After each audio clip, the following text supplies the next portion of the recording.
Hello everybody, welcome to my channel. Today I'm going to talk about placement day. This was a request on my community page. Placement day, for those of you who don't know anything about adoption or fostering, is the day that the child actually comes to live with you, not necessarily the day that the child has been adopted.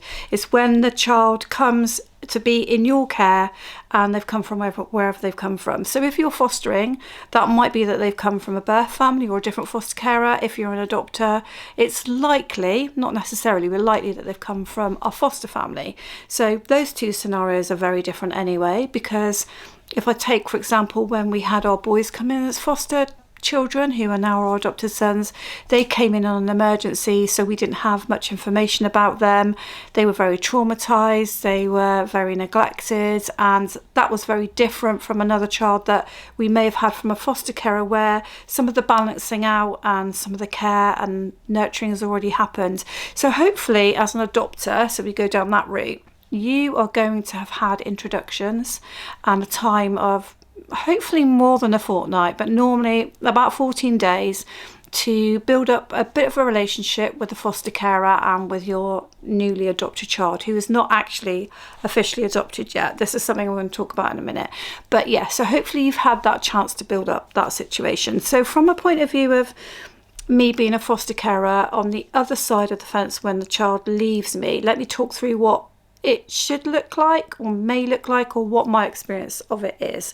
So as foster carers, we were told to get everything ready on the day.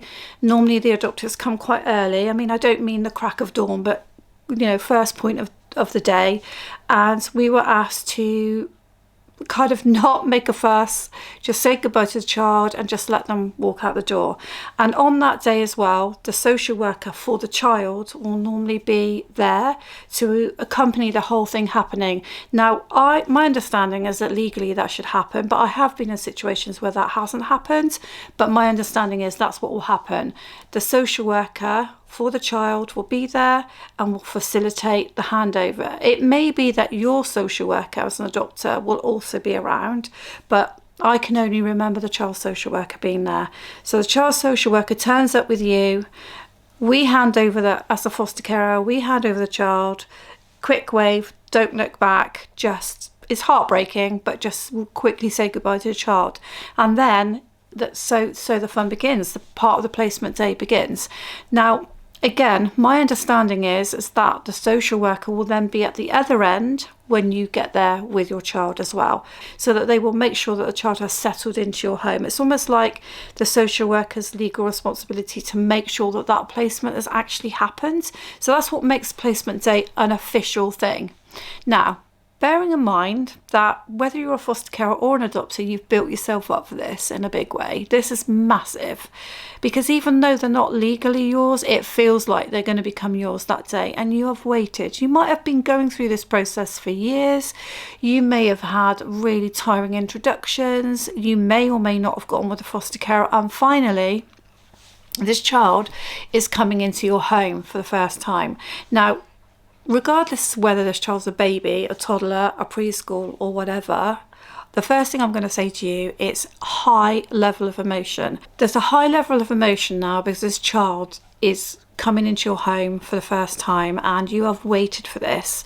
So I'm going to say that you're going to have a huge amount of excitement and relief, but underlying all that will be a lot of emotion, a lot of anxiety, because you're going to want it to go really well. So my first piece of advice, if you like, for you is once the social worker's left you, because again, my understanding would be they wouldn't hang around, they probably stay there for a little bit, make sure you're all right and then go, and then arrange to come and see you within the next probably couple of days. So they're going to leave you alone, and there you are with the child for the first time. Now, also, some adopters don't really have much experience of young children. The only experience they have is maybe relatives or what they've just learnt about this child in a very short space of time. So when you've got a really young child, all of a sudden that child might be demanding to be fed right away or might need the toilet right away. So things start to happen really quickly then, because you're responsible for the child. So my biggest piece of advice to you on that placement day would be to try and slow things down.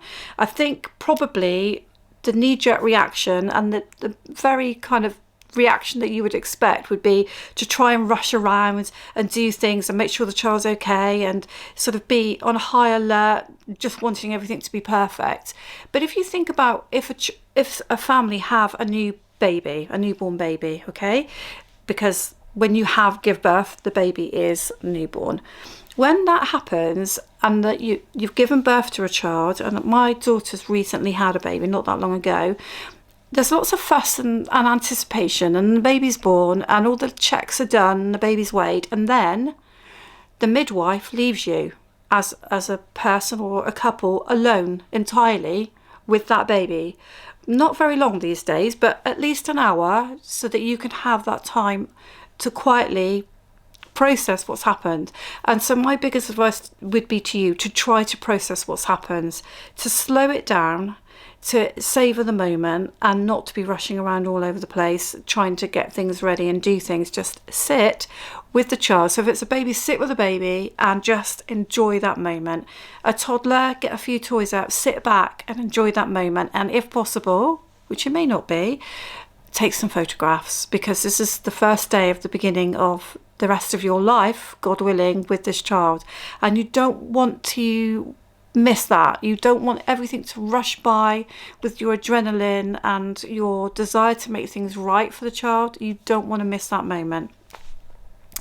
The second thing I want to say, perhaps this might be a little bit hurtful to some people and difficult to understand, is no matter how amazing you are, and I've said this on so many videos, that child will be experiencing some level of trauma. So if it's that you're a foster carer and they've come from birth family, or if you've done foster to adopt and so there's a breakaway from the birth family, or if the child's come from a foster carer that they've been with for a while, there will be some level of trauma, even if that previous home was not great.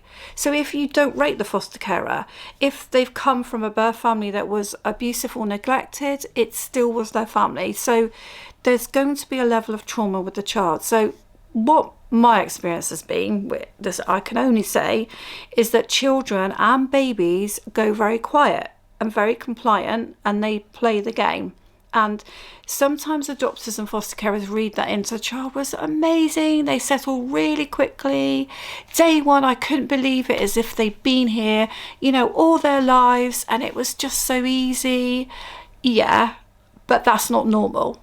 And it'd be like if you were just in one job one day, and this is talking about jobs, not homes, and the next day you were plonked into a completely different environment, a completely different job with completely different people. You're probably, unless you're super outgoing, going to be very kind of in shock and withdrawn and not knowing what you're doing. And that's just a job and you're an adult. So children do go quiet and withdrawn, but that's not necessarily how they're going to stay. So if you've got a toddler that comes into your home and they're super good, they're not necessarily going to stay super good. If you've got a baby that comes in and they're sleeping and quiet, that's not necessarily how they're going to stay. Enjoy it, but accept that it's not because they've suddenly settled, it's because it's a massive change, and that's trauma in itself. So just be mindful of the fact that this child is probably working out whether to trust you, and that's the case even with babies. They've had an attachment figure, now they've got you. You might be amazing, but you're a different attachment figure. So bear that in mind and take it calm, take it slow, which will lead me on to my next piece of advice. So if it's a baby, I know it's different. You're going to have to feed them at certain times, try to put them to sleep at certain times. With them, don't expect to try to get them into a routine too quickly. I'm sure you won't, but don't expect that. With a toddler, then try not to overdo it. So try not to have too many toys, too many things that you're going to rush them through right away. So it's very tempting to show them all the house, to show them all the pets, to show them all the toys, to show them all the food. It's tempting to do that. But I would say this is placement day. This is day one of the rest of your lives. There is no hurry to show them everything. There is no hurry to do everything. Probably the first thing that I would do as a toddler is show them their room, which they probably have seen before if you've had introductions, but I would kind of home in on an area.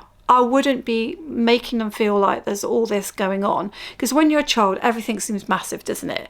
Can you remember like going back to a house where you used to live or a school where you used to go, and it looks tiny? So even if you're in the tiniest of houses, it's going to seem vast to the child. So I would say keep them close to you, keep the areas that you show them to a minimum, and just keep everything super simple. Which leads me on to my next point. There'll be well-meaning grandparents. I'm a grandparent myself, and I love to see my grandchildren. And there's going to be people who are just desperate because they may not have met them yet to see your child. And I can understand that. Day one, I definitely wouldn't do that. And you probably will be advised by your social worker not to introduce people too quickly. But that's easier said than done, isn't it? When you may have waited to adopt for many years and your parent might have waited to be a grandparent for many years and they're just super excited. But definitely day one, don't introduce anybody else or anything else that you don't have to introduce. Because again, the child might look like they're doing okay with it, and they might be quiet, they might be compliant, but trust me, any extra person you introduce at this point will be an extra stress for that child. So on to my next point. So take this as I mean it. So before I say this, I don't mean that one of you should spend all the time with the child and the other one should do all the household chores. I'm not saying that. But what I am saying is, if one of you is more confident with the child and the other one is less confident, or one of you is feeling more positive about the situation and the other one isn't, do you know what? That often happens. That's not unusual. Sometimes it ends up being that person, the role reverses and they become the more confident one later. But day one, you might find one of you, if you're a couple, is kind of the one who's getting the more of the maternal vibe. Now I say maternal vibe because there are lots of same-sex couples that adopt and foster. So one of you might feel the bond is better than the other one. You may not. But I would suggest that the person who is bonding better with the child or feeling more confident is the one who is with the child the majority of the time. That doesn't mean the other person can't get involved. It doesn't mean the other person can't be with a child. It doesn't mean it can't be shared out. But I would say if you could weight it more toward one of you than the other, I think you'll find, especially with a toddler or preschool, they're going to settle quicker. Now, that could cause you problems later on, because then the preschool or toddler will perhaps want to spend a lot of time with that parent and not the other one, and that might make the other one feel left out. But in my experience, if the attachment can build quickly with one of you, it will then quickly be able to transfer onto the second one of you. So you won't lose out by it. And of course, you'll have to introduce that other person more and more. But you don't want both of you. What could happen is both of you could be buzzing around the child, and then both of you could be buzzing around trying to get the dinner ready, or buzzing around trying to change the bed or whatever. The two of you don't know who's doing what, and it might become a little bit chaotic and all over the place. The other thing you could do is say to each other, right, this morning you stay with them a bit more and I'll go and get lunch ready, or I'll go and put the washing on or whatever, and this afternoon we'll role reverse. You could try it that way as well, if you don't want to take my advice of one of you being more the main carer than the other. But in the natural world, when a mother is given birth to a baby, they do become, in the main, the primary carer, don't they? So it's not so much about it whether it's the female or not, but there is normally one person who is caring more for a child than the other. So I hope you take that in the spirit in which I mean it. Really, it's to help the child settle quicker. So toward the end of the day, you will be absolutely exhausted. It could be the day goes really well and you are just like so on top of the world that this child's in your home and it's finally happened, and that's amazing. It could be that you're exhausted and you're struggling with it, and that's okay too. And don't be afraid the following day to ask for help from the social worker. You'll probably get some phone calls saying, how are you doing? But never be afraid to kind of sound a few of your worries out very early on. So for example, if the child comes to you and all of a sudden something happens that you've never seen before during introductions. So So say you have a baby and it's really crying a lot, or it's something's wrong, you know, and you're not sure about it, or you have a toddler that was really quiet in introductions, is really hectic, or the other way around, or something that they're doing that you've never seen before. Don't be disappointed, and don't be afraid to just discuss that with the social worker, because what they might be able to do in those early days is go back to the birth family or go back to the foster carer and say, is this something that you saw? And it could well be that it is, but it's just that you didn't see it. So I hope you enjoyed that. My next video is going to be about transitions, because that's what somebody's asked for. If you would like to ask for a particular subject or video, go to my community page and you'll see the two ideas of, you know, I'm working on now, and put in your idea for a video and I will try and do it in order. So thank you for watching Fly Little Birds.